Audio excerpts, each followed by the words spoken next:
Genesis 21 from the New King James Version. Isaac is born. And the Lord visited Sarah as he had said, and the Lord did for Sarah as he had spoken, for Sarah conceived and bore Abraham a son in his old age, and at the set time of which God had spoken to him. And Abraham called the name of his son, who was born to him, whom Sarah bore to him, Isaac. Then Abraham circumcised his son Isaac when he was 8 days old, as God had commanded him. Now Abraham was 100 years old when his son Isaac was born to him.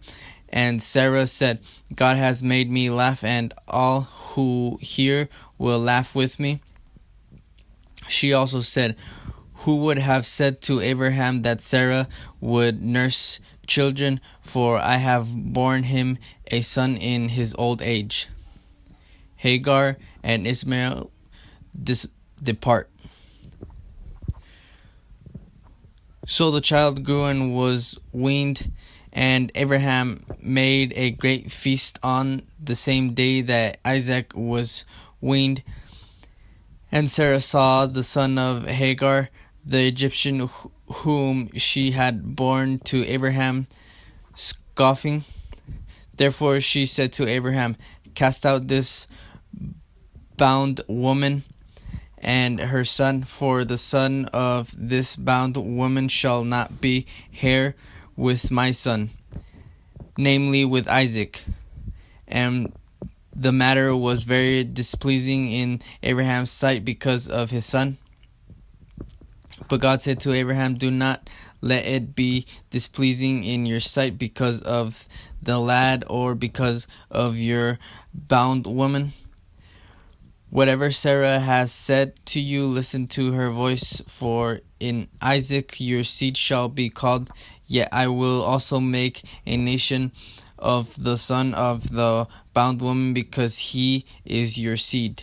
So Abraham rose early in the morning and took bread and a skin of water, and putting it on her shoulder, he gave it and the boy to Hagar and sent her away. Then she departed and wandered in the wilderness of Beersheba, and the water in the skin was used up, and she placed the boy under one of the shrubs. Then she went and sat down across from him at a distance of about a bow shot. For she said to herself, let me not see the death of the boy. So she sat opposite of him and lifted her voice and wept. Then God heard the voice of the lad. Then the angel of God called to Hagar out of heaven and said to her, what ails you, Hagar? Fear not, for God has heard the voice of the lad where he is. Arise, lift up the lad and hold him with your hand, for I will make him a great nation. Then God opened her eyes, and she saw a well of water, and she went and filled the skin with water and gave the lad a drink. So God was with the lad, and he grew and dwelt in the wilderness and became an archer. He dwelt in the wilderness of Paran, and his mother took a wife for him from the land of Egypt. A covenant with Abimelech. And it came to pass at that time that Abimelech the Pichol, the commander of his army, spoke to Abraham, saying, God is with you in all you do. Now therefore swear to me by God that you will not deal falsely with me, with my offspring, or with my posterity, but that according to the kindness that I have done to you, you will do to me and to the land in which you have dwelt. And Abraham said, I will swear. Then Abraham rebuked Abimelech because of a well of water which Abimelech's servants had seized. And Abimelech said, I do not know who has done this thing. You did not tell me, nor had I heard of it until today. So Abraham took sheep and oxen and gave them to Abimelech, and the two of them made a covenant.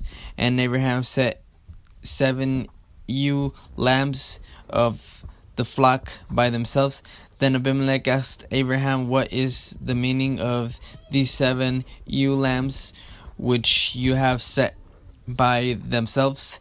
And he said, you will take these 7 ewe lambs from my hand, that they may be my witness that I have dug this well. Therefore he called that place Beersheba, because the two of them swore an oath there.